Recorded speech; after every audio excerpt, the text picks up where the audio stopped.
Assalamu alaikum. This is the lecture of Calculus 2.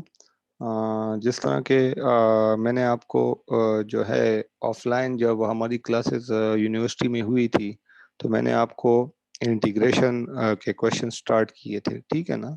फिर भी मैं इसका एक दोबारा से आपको एक रिव्यू दे देता हूँ कि इंटीग्रेशन जो हमारे पास होती है। देखें, in mathematics the computation of a defined integral and a fundamental concept of calculus which allows among many other uses computing areas and averaging continuous function।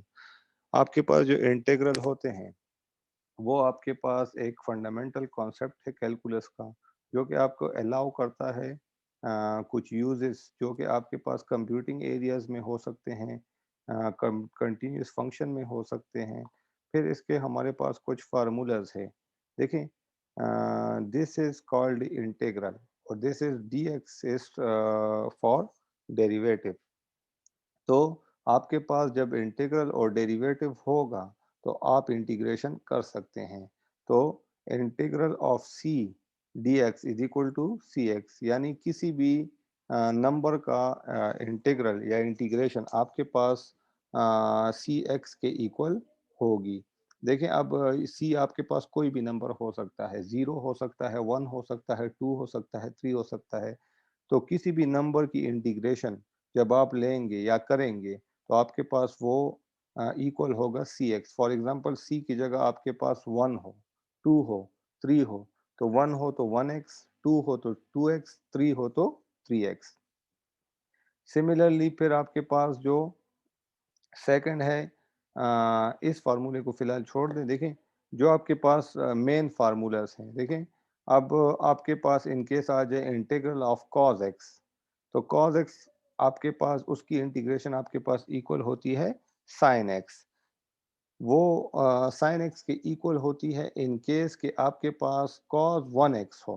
अगर आपके पास यहाँ पे कॉस 2x होता तो आपके पास फिर ये इक्वल होता sine 2x divided by 2। Similarly cosecant square का आपके पास इंटीग्रेशन आपके पास माइनस कोटेंजेंट एक्स के बराबर होती है। जिस तरह के आपके पास कॉस एक्स की इंटीग्रेशन साइन एक्स के बराबर होती है, इसी तरह आपके पास साइन एक्स की इंटीग्रेशन माइनस कॉस एक्स के इक्वल होगी।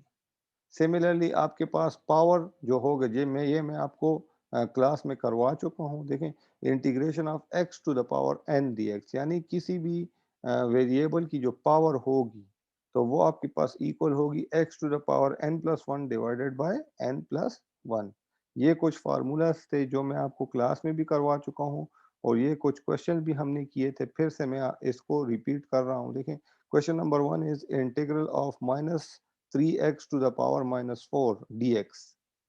तो फर्स्ट ऑफ ऑल इस क्वेश्चन को करने से पहले आप क्या करेंगे, आप इस -3 को बाहर निकाल लेंगे, क्योंकि जब आप इस कांस्टेंट को वेरिएबल से अलग करेंगे तब इसकी इंटीग्रेशन आपके पास पॉसिबल होगी। तो -3 को मैंने बाहर निकाल दिया, ये आपके पास रह गया integral of minus X to the power minus 4 dx। -3 अपनी जगह पे रहेगा। पावर का फार्मूला अभी मैंने आपको बताया कि X to the power n is equal to X to the power n plus one divided by n plus one. तो ये आपके पास इक्वल हो जाएगा X to the power minus 4 plus one divided by minus 4 plus one. Bracket आप लगा देंगे और जब इंटीग्रेशन आप कर लें तो प्लस सी का साइन आप यहाँ पे लिख लेंगे। ये आपके पास इंटीग्रेशन का रूल है। -3 अपनी जगह पे रहेगा, X to the power minus 4 plus one will be -3। नीचे से भी आपके पास -3 आ जाएगा, -3 एंड -3 विल बी कैंसल। आपके पास आंसर आ जाएगा X to the power -3 plus C. Question number 2 आपके पास है integral of -1/3 X to the power -4/3 dx। इसमें भी आपके पास वेरिएबल और कांस्टेंट एक साथ मल्टीप्लाई हो रहे हैं और उसकी इंटीग्रेशन हो रही है। आप क्या करेंगे, ये 1/3 -1/3 है, इसको आप बाहर निकाल लेंगे। इसको आपने बाहर निकाल लिया, आपके पास एक्स टू द पावर -4/3 रह गया। फिर इस पे आप वही पावर का फार्मूला लगा लें, -4/3 plus one -4/3 plus one divide by -4/3 plus one. तो -4/3 प्लस वन को आप करेंगे तो 3 को आप एलसीएम ले लेंगे। आपके पास -1/3 ऊपर से आ जाएगा। सिमिलरली ऊपर -1/3 आएगा तो नीचे भी आपके पास -1/3 आ जाएगा। ये -1/3 और ये -1/3 आपके पास कैंसिल हो जाएगा। आपके पास रह जाएगा x⁻⁻1/3 प्लस c। ये आपके पास आंसर आ जाएगा। सिमिलरली क्वेश्चन नंबर 3 में आपके पास है, ये थोड़ा-सा ब्लीक नज़र आ रहा है, लेकिन देखें क्वेश्चन नंबर 3 में आपके पास है cos पाई x। एक मिनट, इसको मैं नोट से देखता हूँ क्योंकि ये असल में ठीक से नज़र नहीं आ रहा।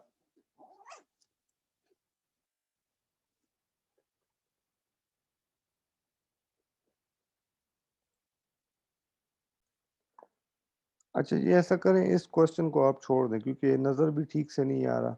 इस क्वेश्चन को देखें, integral of minus secant square 3x divided by 2 dx। अब सीकंड स्क्वायर आपके पास जो है उसकी इंटीग्रेशन इक्वल होगी टेंजेंट के। तो ये आपके पास बन जाएगा माइनस सीकंड स्क्वायर है तो माइनस टेंजेंट 3x/2 अपनी जगह पे डिवाइडेड बाय 3/2। मैंने आपको बताया था कि जब अगर आपके पास x के साथ कोई भी वेरिएबल कांस्टेंट होगा वो आपके पास फिर डिवीजन में भी आ जाएगा। तो ये आपके पास बन जाएगा minus tangent 3x divided by 2 divided by 3/2। Similarly minus tangent 3x divided by 2 ऊपर इसी तरह रहेगा।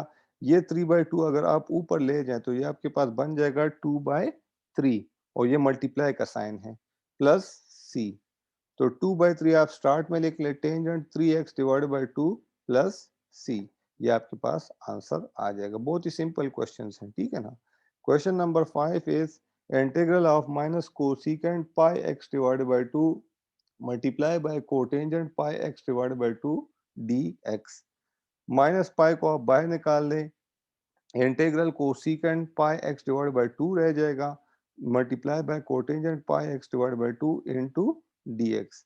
अच्छा, अब ये जो फार्मूला है, देखिए कोसेकेंट मल्टीप्लाई बाय कोटेंजेंट, तो ये आपके पास इक्वल होगा माइनस कोसेकेंट के। तो माइनस कोसेकेंट आ जाएगा पाई एक्स डिवाइड बाई 2 इसी तरह आ जाएगा और पाई बाई 2 नीचे डिवीजन में भी आ जाएगा प्लस सी। फिर माइनस पाई अपनी जगह पे रहेगा, माइनस कोसेकेंट भी अपनी जगह पे रहेगा, पाई एक्स डिवाइड बाई 2 भी अपनी जगह पे रहेगा। ये पाई बाई 2 आप ऊपर ले जाए, ये पाई बाई 2 आप ऊपर लेके जाएंगे तो ये आपके पास 2 बाई पाई बन जाएगा और प्लस सी का साइन इसी तरह आ जाएगा। फिर आपके पास जो है ये 2 है, ये आपके पास यहाँ पे स्टार्ट में आ जाएगा और माइनस माइनस आपके पास प्लस हो जाएगा। तो 2 pi cosecant pi X divide by 2 बन जाएगा और प्लस सी। देखिए ये पाई जो है, ये पाई इस पाई के साथ कैंसिल भी हो जाएगा। अच्छा, question number 6 is integral of sine X minus cos X whole square into D X. Integration का साइन अपनी जगह पे रहेगा। अब देखें, इस पे कोई फार्मूला नहीं लग सकता क्योंकि इसमें स्क्वायर है। तो आप क्या करेंगे, a minus B whole square का फार्मूला इस पे अप्लाई करेंगे, which is equal to A square यानी sine square X plus B square cos square X minus 2ab। A आपके पास साइन एक्स है, बी आपके पास कॉस एक्स है। कभी भी आप साइन एक्स स्क्वायर नहीं लिख सकते, इसको आप लिखेंगे साइन स्क्वायर एक्स यानी A square plus B square minus 2ab और डी एक्स अपने जगह पे इसी तरह आ जाएगा। फिर आपने क्या करना है, साइन स्क्वायर और प्लस कॉस स्क्वायर एक्स को हमने अलग कर दिया और इसको भी डी एक्स दे दिया और minus 2 sine x cos x जो है ये आपके पास इक्वल होता है साइन 2x के। तो इसको भी आपने इंटीग्रल और डेरिवेटिव दे देना है, यानी 2 साइन एक्स और कॉस एक्स इसकी ट्रिग्नोमेट्रिक रेशो आपके पास है, ये आपके पास इक्वल होता है साइन 2x की। ये इसकी इंटीग्रेशन का फार्मूला नहीं है, ये इसकी ट्रिग्नोमेट्रिक रेशो है। फिर sign square X plus cos square x आपके पास 1 के इक्वल होता है और माइनस साइन 2x dx इसी तरह आ जाएगा। फिर आपने क्या करना है, 1 की इंटीग्रेशन आपके पास x हो जाएगी। मैंने आपको बताया था कि integral of c is equal to C x.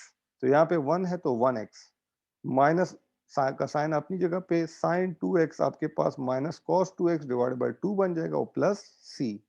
इसी तरह x अपनी जगह पे रहेगा, माइनस माइनस प्लस हो जाएगा, cos 2x डिवाइडेड बाई 2 इसी तरह आ जाएगा और प्लस c आपके पास आंसर आ जाएगा। Question number 7, integral of 1 plus 2 cos yes cos x whole square dx। तो इस पे फिर आपने फार्मूला अप्लाई करना है A square plus B square. A square plus B whole square is equal to A square plus B square plus 2ab। तो ए आपके पास इस केस में 1 है और बी आपके पास 2 cos x है। तो 1 square plus 2 cos x whole square plus 2 into A into B और होल आपके पास dx और इंटीग्रल इसी तरह आ जाएगा। 1 का स्क्वायर आपके पास 1 आ जाएगा, 2 cos x का होल स्क्वायर आपके पास आ जाएगा 4 cos square x, 2 1s are is 2 and 2 2s are is 4। तो 4 cos x आपके पास आ जाएगा। फिर आपने इंटीग्रल और डेरिवेटिव सबको दे देना है।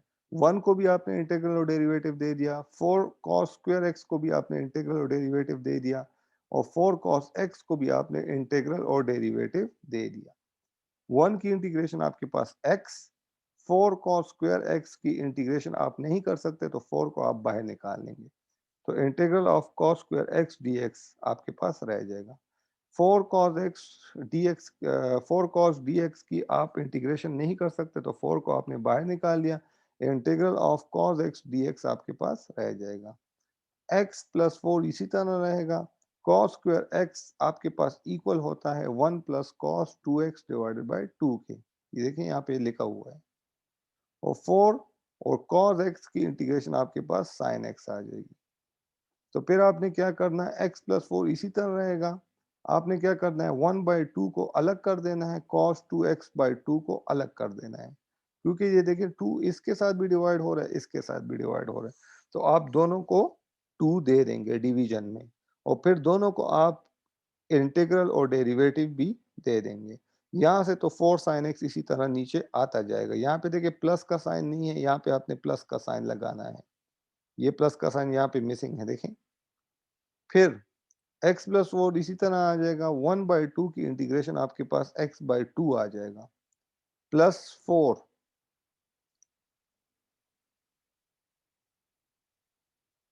देखें ये 4 जो है ये 4 यहाँ से आ जाएगा और cos 2x डिवाइडेड बाई 2 की इंटीग्रेशन आपके पास आ जाएगी sin 2x divided by 2, sorry 4, क्योंकि 2 multiply bye 2 which will be 4, 4 इस 4 के साथ कैंसिल हो जाएगा। तो आपके पास यहाँ पे plus 4 sin x plus c आ जाएगा। x प्लस 2x, ये देखें ये 2x हो जाएगा क्योंकि ये 2 इस 4 के साथ कैंसिल हुआ है, तो 2x plus sin 2x plus 4 sin x plus c। x plus 2x आपके पास 3x, sin 2x इसी तरह, 4 sin x भी इसी तरह और प्लस c, ये आपके पास इसका आंसर आ जाएगा।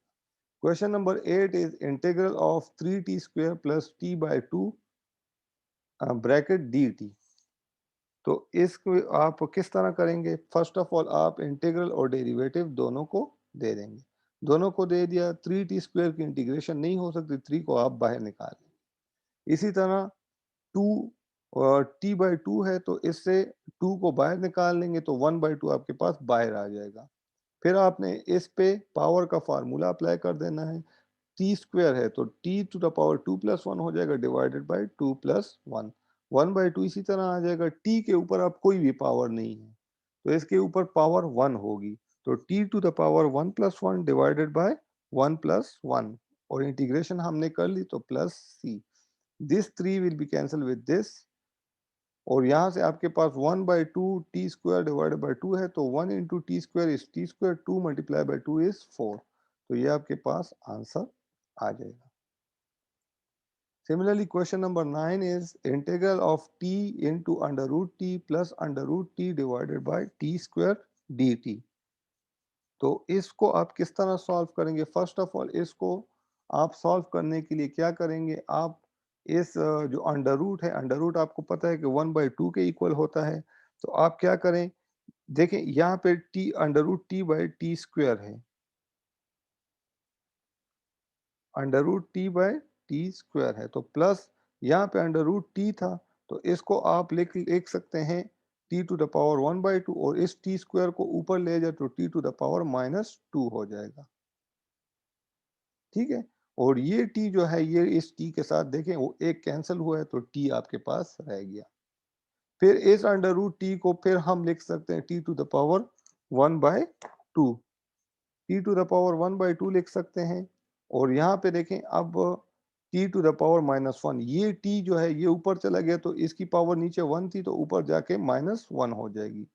T to the power 1/t इसी तरह होगा, टी टू द पावर -2 भी इसी तरह होगा।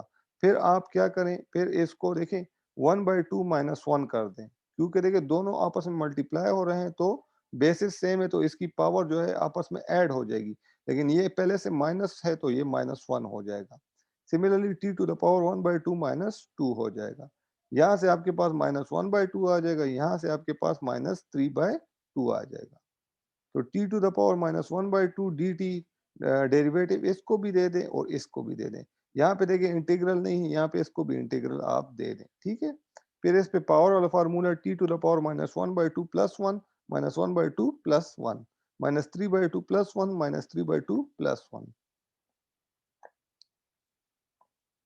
तो ये आपके पास देखिए इससे आ जाएगा t to the power 1/2 divided by 1/2 plus t to the power -1/2 divided by -1/2 और plus c. T to the power 1/2 आपके पास क्या है, अंडर रूट टी के बराबर है, और 1/2 आप ऊपर ले जाए तो 2/1 हो जाएगा मल्टीप्लाई बाय 2। तो 2 multiply by under root t is 2 under root t. फिर आपके पास -2 है, plus minus is minus, t to the power -1/2 है, इसको नीचे ले जाए तो टी अंडर रूट हो जाएगा और -2 यहाँ पे देखिए यहाँ पे आ गया और प्लस सी, ये आपके पास इसका आंसर है। Similarly question number 10 is integral of cosecant x divided by cosecant x minus sine cosecant theta divided by cosecant theta minus sine theta और डी थीटा। इसमें x की जगह थीटा है तो इंटीग्रल कोसिकेंट थीटा आपके पास 1/sin के बराबर होता है। तो कोसिकेंट की जगह आप दोनों जगह पे 1/sin लिखते हैं। 1/sin ऊपर भी 1/sin नीचे भी। 1/sin ऊपर आपने लिखा हुआ है, नीचे आपके पास 1/sin theta minus sine theta है। तो साइन थीटा इसका एलसीएम हो जाएगा और ऊपर आपके पास 1 माइनस साइन स्क्वायर थीटा आ जाएगा। डी थीटा इसी तरह आ जाएगा। Integral of 1 divided by sine theta इसी तरह होगा। 1 माइनस साइन स्क्वायर थीटा आपके पास कॉस स्क्वायर थीटा के बराबर होता है। इस cos square theta divided by sine theta को ऊपर ले जाए तो ये sine theta divided by cos square theta हो जाएगा। फिर ये साइन थीटा और ये साइन थीटा कैंसिल हो जाएंगे तो आपके पास रह जाएगा integral of 1 divided by cos square theta D theta. फिर 1 divided by cos square theta आपके पास सीकेंट स्क्वायर थीटा के बराबर होता है, तो इसको सीकेंट थीटा के इक्वल लिख लें और सीकेंट थीटा की इंटीग्रेशन आपके पास इक्वल होती है टेंजेंट थीटा और प्लस सी आपके पास आ जाएगा। Now question number 11। Question number 11 में देखें आपके पास गिवन है integral of cotangent square x into D x. अब यहाँ पे देखें आप इंटीग्रेशन का फार्मूला नहीं लगा सकते, तो आप क्या करेंगे, इसमें एक और आप मेथड अप्लाई करेंगे जो कि आपके पास होगा एडिंग एंड सब्ट्रैक्टिंग 1। यानी आप इसमें 1 ऐड और सब्ट्रैक्ट कर लेंगे। ठीक है, यानी देखिए अब इसके साथ ऐड 1 एंड सब्ट्रैक्ट 1, तो कोटेंजेंट स्क्वायर एक्स है, इसके साथ 1 प्लस भी हुआ है और माइनस भी हो गया। फिर क्या हुआ, ये 1 जो है इसको आप स्टार्ट में ले आए और इस -1 को अपनी जगह पे रहने दें। तो 1 प्लस कोटेंजेंट स्क्वायर एक्स जो आपके पास होता है वो आपके पास कोसिकेंट स्क्वायर एक्स के बराबर होता है। तो इसको कोसिकेंट स्क्वायर एक्स के इक्वल लिख लें। फिर इंटीग्रल इसको भी दे दें और इस -1 को भी दे दें। डेरिवेटिव इसको भी दे दें और -1 को भी दे दें। तो दोनों को इंटीग्रल और डेरिवेटिव दे दिया। इंटीग्रल ऑफ इंटीग्रेशन आपके पास कोसिकेंट स्क्वायर एक्स की क्या किसके बराबर होती है, माइनस कोटेंजेंट एक्स के, और 1 की इंटीग्रेशन -x हो जाएगी। इंटीग्रेशन हमने कर ली तो plus c, this will be your answer. Question number 12 is integral of 1 divided by 5s plus 4 under the root ds। अब इसमें s given है 5s, तो ये 5s plus 4 अंडर रूट इसको आप ऊपर ले जाएं तो -1/2 आपके पास आ जाएगा, क्योंकि इसकी जो पावर है अंडर रूट की अंडर रूट आपको पता है 1/2 के इक्वल होता है। तो ऊपर नीचे आपके पास 5s+4 होल पावर 1/2 के इक्वल होता, तो इसको अगर आप ऊपर ले जाए तो -1/2 हो जाएगा। फिर आपने क्या करना है, इस पे वही पावर का फार्मूला आपने अप्लाई करना है। 5s+4 -1/2 + 1 डिवाइडेड बाय -1/2 + 1 और प्लस सी आपने इंटीग्रेशन कर ली तो प्लस सी आप लिख लेंगे। फिर आपने -1/2 + 1 आपके पास इक्वल हो जाएगा 1/2 के, -1/2 + 1 आपके पास फिर 1/2 के इक्वल आ जाएगा। इसको आप रफ वर्क में सॉल्व करेंगे तो इससे आपके पास 1/2 आएगा। अब ये 1/2 नीचे जो है डिवीजन में 1/2 है, ये ऊपर मल्टीप्लिकेशन में आएगा तो आपके पास ये 2/1 हो जाएगा। तो यहाँ पे देखिए 2 लिखा हुआ है, 1 को लिखने की जरूरत नहीं है। 5s+4 1/2 और प्लस सी।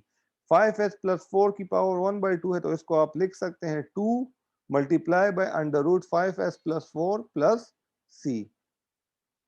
तो ये आपके पास जो है फर्स्ट लेक्चर था, जो जो है यूनिवर्सिटी में भी मैंने आपको कुछ क्वेश्चन इसमें से करवाए थे। तो जिसको भी इसमें कोई प्रॉब्लम हो तो they can contact me. Okay, thank you.